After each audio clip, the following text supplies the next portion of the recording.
Magic beats in the mix. My mother told me someday I will buy galley with good oars, sail to distant shores, stand up on the ground, noble bark I steer, steady course to the haven, you may foemen.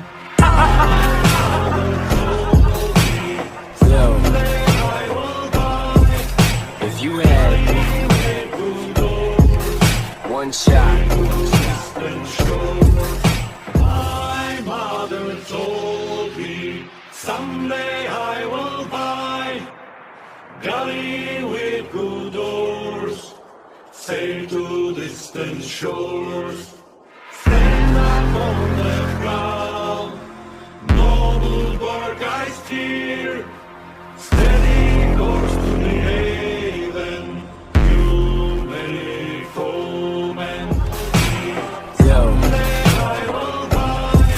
if you had one shot, one opportunity to seize everything you ever wanted in one moment, that you captured. I just moved over $500,000 in BNB into my wallet. Okay, so $500,000. I'm not saying I'm going to purchase the whole $500,000. All right, I'm just saying that I could, if I feel like buying $500,000 worth of Seifu, I can. I will be making a purchase in 54 minutes. I guarantee you all that, and it will be a whale purchase. As to how much that will be, whether it's 10,000 or 20 or 50 or 100 or 200, 300, 400, 500, anything up to 500, but no less than 10, obviously, because a $10,000 purchase is a whale purchase. You got to do more than that, basically. What I think anyway. So yeah, I'll be making that purchase. So, for those of you that are waiting to buy the dip, this could be it. No financial advice, obviously. I'm just letting you all know publicly what my intentions are, and that is that I'll be buying more Seifu. I obviously believe in Seifu, and for anyone that doesn't think I believe in Seifu, well, I wouldn't be holding close to $1 million worth of Seifu in my wallet right now and accumulating literally every single day for the last 5-6 weeks without one sell, okay? So today's kind of... I won't call it a shamble, but today's a kind of thing that went on about 11 odd hours ago was that I said to the community and I announced, hey, look, there could be a possibility of me selling some Seifu, and I put it to a vote for the community. Do you think I should sell some Seifu out my bag to make it less risky for new investors to come on board, right? Because if you see, like as a new investor, if you look to a new project, one of the first things I do is obviously go to the holders list, see how many tokens there are, and to see the spread of how many holders there are and what the biggest amount of tokens are being held by the larger wallets. And if it's too concentrated and you see a large wallet holding like a huge chunk of all the tokens, then it says to me, well, there's a greater risk in this project. It's a little red flag, right? It makes me question things and go, well, I might not want to invest in this project because there's one large holder. They could dump on me at any second and I'm screwed. That's what most people would think logically, right? So unless you've been with Seifu for the last year or 14 months, my wallet is the top holder wallet and it's me. But some new investors may not know that. They don't know it's me, and they don't know that I'm not going to sell. They're not privy to all this information. But if you've been with us for that long, look, it's my wallet, and yes, it's publicly known. So no, I'm not selling, but in 50 odd minutes from now, I will be buying some more. Again, it could be 10, could be 20,000, could be 50,000, could be up to 500,000. But yeah, I've moved money around. So with that being said, the other news is about Seifu Go. So I submitted the Seifu Go audit to Solidity Finance today, that was done today. That's going to take some little time, amount of days for them to go over the code. It's not just a simple smart contract code that's 5 or 10 lines of code. It is very intense, very intricate, and it's got many libraries and a lot of code there. Okay, guys, that they'll need to look at and digest, and then obviously come back with the audit. But it was submitted today. So normally Solidity Finance's kind of audit process takes around about 2 weeks. Normally, when I say normally, it's normally. Now you can obviously pay for it to be to go faster, and that's what I've done. But I'm thinking right now, being that it's submitted today, probably give it about 5-6 days, I would say, and that's when the audit will come back, and I will obviously publicly share the audit with the whole community, so you can all see what Solidity Finance have said about the audit, what parts they may or may not like, hypothetically, or what may or may not, what they point out. Okay, just so you guys can see what the code's all about. I say it should be about 5 days from now. Don't hold me to that. It could take a little bit longer, like I said, because it is a lot of code. And it's something that they probably haven't seen themselves within DeFi, within the AI engine that we're creating. But yeah, see what comes of that in 4 or 5 days. We may need to go back to them to answer a couple of questions if they have them, and it should align for the 27th for Seifu Go to be released, right? So again, I don't see any reason why it should be further than the 27th to be released. At this stage, I have no reason to think why it would be any more than that. Like I said, the audit has been done today, submitted today. Give it 5 days. That's the end of the week, and then we're on about the 21st. That's my hope, on the 21st, to then launch it on mainnet and then have it trading within our own wallets, obviously, for coin market cap approval, and give that a few days, and then we're kind of aligning around the 24th, 25th to the 27th. So again, if all the stars align, we're fine. We're on track. If I can actually release Seifu Go earlier, okay, on the market, then I will. Meaning, like, if coin market, let's say we get the audit back in a couple of days instead of 5, fantastic, and it's earlier that we can deploy it on mainnet, have it trading, and then try to get coin market cap approval earlier. And if that does happen, well, then it means I can push forward the date. Okay, so instead of the 27th, then it means, well, perhaps we can push it forward to the 26th or the 25th or something like that. So I don't know that answer yet. I'm just giving you my train of thought and where we're at on things. At this stage, it's still the 27th. It should not be any further than that, but hopefully we can bring it forward. So that's the update, which is bullish news for everyone, that Seifu Go is going ahead according to plan, as per the roadmap, and things are looking tremendously great. Very, very green, very, very bullish. So that's about it. That's all I wanted to really say to you guys. I'll be making a purchase off Seifu in, what is it, about 48 minutes from now or something. And Seifu Go submitted the audit, and we're on track. So that's all good news for everybody. If you have any questions, feel free to put your hand up, and I'll invite you up on stage. And we have got our first person. So, as Azimuth Covain, Rocket Burrito. Hey, long time no speak. How you doing? Good, man. I remember that name, Rocket Burrito. Yep, and the avatar. And the avatar. Yeah, I just noticed that. How are we, buddy?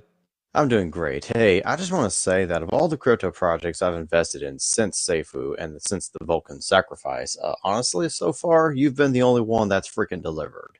Everyone else has just given me nothing but hype and hopium and nonsense. So, as I see it, I'm looking forward to what Vulcan's going to become with all this. With the promotions, some of the projects I've been trying to launch under the Vulcan brand and all that fun stuff. Definitely looking forward to Vulcan. So Seifu, I'm trying to understand this Seifu Go thing. Is Seifu becoming Seifu Go, or is Seifu Go a separate thing that you sacrifice Seifu to get, just like with Vulcan? Yeah, so first of all, thanks for the positive vibes there, and I do know what it's like in other projects. You know, they do, you know, they promise a lot of stuff and they don't deliver, and it's kind of all talk until things go down to near zero and everyone loses hope and it just falls off the radar. So I get all that. So I appreciate that. As for the Seifu and Seifu Go thing, Seifu Go is an entirely separate project. It is technically a V2 of Seifu because we're taking the same brand, taking the same name, taking off the same principles and the same transparency and everything that Seifu stands for, and evolving that into a Seifu version 2 type of project. But with that, it's obviously superior and vastly different to the current Seifu. So current Seifu is going to remain as is, and it is a deflationary token, right? It's not got no rebasing. It's just a deflationary token. The more that gets traded in volume, the more that gets burnt, and thus the price appreciation. I mean, price should appreciate. Whereas Seifu Go is again totally something revolutionary, like has never been attempted. It is a true artificial intelligence protocol that's more of a platform that allows other BEP20 tokens, all these other tokens that you've heard of on the Binance Smart Chain, can literally interact and launch on the Seifu Go platform to take advantage of all these unique mechanisms that we have on that, as well as the arbitrage opportunities as well to swap between tokens to different pools and earn money by doing that. So it incentivizes day traders and swing traders and pushes a lot of volume. So yeah, they're totally different projects. However, the only way to get in on Seifu Go, and this is in the first 12 hours. So let's say on the May the 27th, which is now the date, unless it's pushed forward, hopefully, but if not, let's just aim for the 27th. Once that's launched, then it's a 12-hour window where people that own the current Seifu token can use their Seifu to swap over or hence buy Seifu Go with. But that's only for the first 12 hours. And then after that 12 hours has lapsed, then it opens up to the BNB pool and your BUSD and your other kind of stable coins that have liquidity to get into Seifu. But the initial kind of launch is what everyone's expecting and fully well knows, and I can guarantee you that price can only go up because nobody owns tokens yet.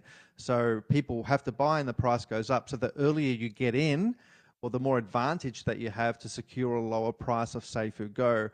So the utility right now on the current Seifu is really a means to get into Seifu Go, and through all that transactional volume will burn more tokens of Seifu anyway and thus increase its price. So it's a very, very long-winded answer, but hopefully you understand it now.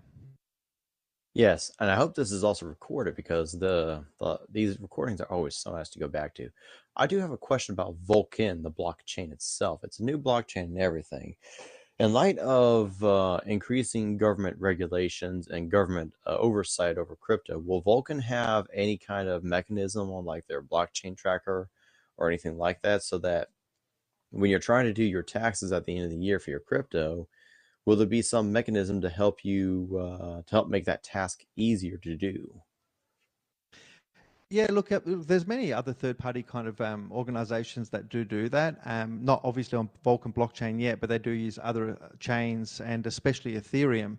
And being that we're an EVM-based chain, it means that they can interact very, very easily with Vulcan, much in the same way that they do with Ethereum. So I'm obviously not going to recommend certain different organizations that do that, but if you do a quick Google search, you'll populate with many. Even exchanges do that nowadays, and I'm sure Binance even does that as well. I know ones here in Australia that are regulated, like Independent Reserve and CoinSpot, and these other Australian ones that I'm aware of because I'm Australian. They do that. They give you a spit out report of all your transactions, and you just basically supply that to your tax agent, or you can do that yourself. So the answer is yes. Our chain is capable of doing that. So it's just a matter of picking who you want to collate that data for you, really. But we'll try to make it as accessible as possible and as easy and transparent as possible. And if the community does want to ask us for our recommendations as to who we would suggest to use, then yeah, we can give you 3 or 4. But obviously, tax laws are different in every single country, and let alone every state of the US as well, if you're from there. So it's very, very intricate, and we just don't want to give you, like 150 different ones that you want to use. It's kind of up to the end user to do his own due diligence, own homework. But yes, Vulcan blockchain, you will have the capability to do that. Wonderful. And the reason I was also asking about that is because I know like the Binance blockchain had a very flawed token tracker. Like when you got rebases, you're able to track how many tokens you got roughly, but it was kind of more of a guesstimate than a precise amount. With Vulcan being the blockchain doing the rebasing and all that, will it have a more fine-tuned, It precise does. tracker? Yeah, it does. So I'm not sure if you, Rocket Burrito, if you've watched the latest kind of couple of AMAs that we've done with Nick, especially not only my one on my YouTube channel, but also what Plan B Jason did with Nick Caliani last week. And you'll notice that when Nick showed all the rebasing happening, he also talked about that the data that the blockchain kind of shows can be easily called publicly by anyone, including exchanges or yourself, by way of a smart contract. So there's basically what you call just a public list of showing exactly how many rebases you should get per epoch. And that's done over the next 20, 22 years or whatever it is. Sorry, my memory's a little bit blank, but basically all the way through the blockchain of the rebases, you'll have set amounts that are per epoch, and they can't change. It's just depending on what you've started with as your balance and then what you have, and the blockchain automatically knows what those rebases are. So yeah, all that's public knowledge. You can just do a quick call function on the smart contract and it'll spit that out for you. And if that means we can, let's say, get into a relationship like a collaboration, a partnership with a well-known tax authority organization that has got software that can just tap into our own smart contract to get what those rebases are for you instead of you needing to do all that manual work, then yeah, that's something we'd be definitely very, very interested in doing. That's awesome. And final part to this question.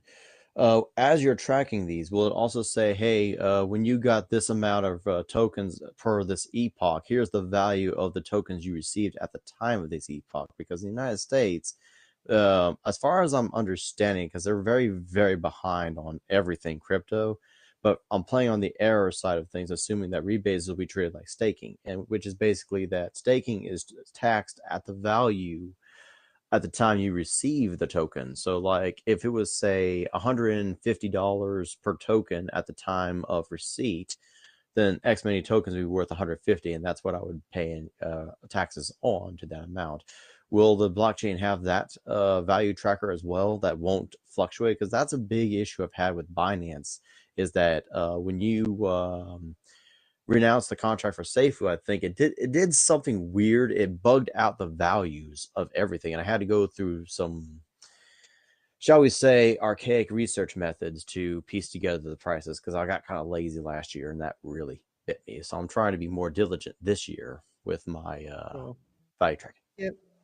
Yeah, that's not something hard that we can do that fairly easily, and even from our own DApp level, we can spit out exactly what the price is per second or per epoch, like you mentioned. That's really all you need is every 15 minutes. Since the blockchain knows exactly how many rebases you'll get, then it's not hard for us to just add what the price is at that point. But it comes down to, well, what the price is on, like, where you're going to get that price from, I suppose. Because if you're asking for that price as per our DEX, then which pair are you going to get that price from? And if we're on like more than just one exchange and we're spread out on like 20, 30 exchanges, then which price is accurate, because that price will be different on all these different exchanges for arbitrage. And same way with BTC, if you're holding BTC for tax reasons and you have BTC on Binance, you've got BTC on other exchanges there as well, and that BTC is worth more on another one than it is on the other one, then which price do you actually get? So I don't know. I'm not someone that can give you tax advice, but that's something. Yeah, you'll need to work out for whichever jurisdiction you're in. But from our level, yeah, we can spit out that price data. That's pretty easy. I can talk to our team to get that implemented. But I think the easiest way is just um, to to get to be a user of software that can just interact with our blockchain much more smoothly, like you indicated. Yes, that'd be awesome. I mostly plan to rebase what I've got in my wallet because it looks like this is going to be a long-term play. I definitely see Vulcan becoming vastly more valuable than Safe whoever was or will be, just because it is the native coin. If you can get a few good projects in Vulcan that are very, very popular, that alone is going to drive up the price of Vulcan. So I definitely want to rebase and not really sell anything if I can help it. Yeah, sure. And the other thing as well, like when you were talking about like staking, like this isn't actually staking; it's auto staking. It's got the name staking, but it's not technically staking. You're just holding. That's basically it. It's just holding, not staking. So yeah, again, check with your tax laws uh, and how that actually works, because if you're using the word staking, then they're going to probably come up with different rules and regulations. But if you're just saying, well, if I'm only holding it in my wallet, then you know, am I privy to the same regulations? And that answer may be a no, and you may not even need to track the price or anything then. But that's all I can tell you for now. But yeah, I'll see what we can do to implement it a lot easier for everyone. And I think you brought up a really great valid point there. So we'll explore it. Yeah, I appreciate it. And the only reason I'm even bringing this up at all is because the IRS pushed out notifications through public media in our country that they were going after people with in crypto for not paying their taxes or doing it correctly or something like that. So I'm just playing it safe rather than sorry because I tried asking a CPA back in January. It's like, hey, can you've got a hotline to the IRS? Can you ask them about rebase protocols? The answer I got back was, what the living heck is a rebase? They don't know what Yeah. any of this is. And it's Yeah. just so new, they can't wrap their heads around it, at least at the time. Well, look, we're in a very evolving industry, rapidly, changing industry, and yet, look, rebasing is something that most people don't know about, and it's something that we'll need to educate, people within not only DeFi but the whole crypto sphere, and then comes along the tax agents after that. So, who's to know how long that'll take until policies are actually made. So I think for now, I don't think, honestly, auto staking is something that you would need to really worry about, being that, like you just mentioned, the regulator and literally everyone just doesn't really know what it is. But don't take my word for it. Check it. Like I said, auto staking is literally just holding. That's it. So if the tax law in your country is that you need to you need to uh, tell tell them exactly what your price was when you bought it, and then every single 15 minutes what that price was. I really don't see why they would be asking that. It's more if you're holding an asset as per tax, it normally is, well, what you've bought it for, and then what you've sold it for, and then how long you've held it for in between, whether it's seen as either capital gains tax or just a normal asset, buy and sell trading thing. So I think it's more what you bought it for and what you've sold it for, and then how long you've held it for, not necessarily the rebases that you've got in between, because it's just auto staking and holding, not actual staking. That's the way I see it anyway.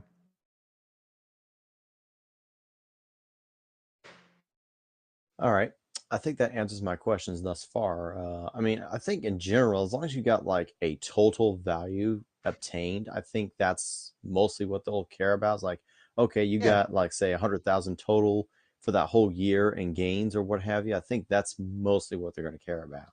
yeah, So exactly. Exactly. Like I said, what you've bought and what you've sold it for, and how many you've accumulated in between, how long you've held it for. So, yeah. So anyway, we'll work with that and see if we can make it easier for tax reporting for everyone. But I appreciate you bringing that up, and yeah, thanks, Rocket Breeder. no problem. And I appreciate your time and patience in this subject matter greatly. Thank you so much, Mr. Legend. Fantastic. Thank you. Alrighty, the Rana Dynasty. You're up. You're up. You're Good up. morning, You're up. Bryan. Can you hear me? Hello, hello. Yep. Yeah, so I just have a few questions on Vulcan.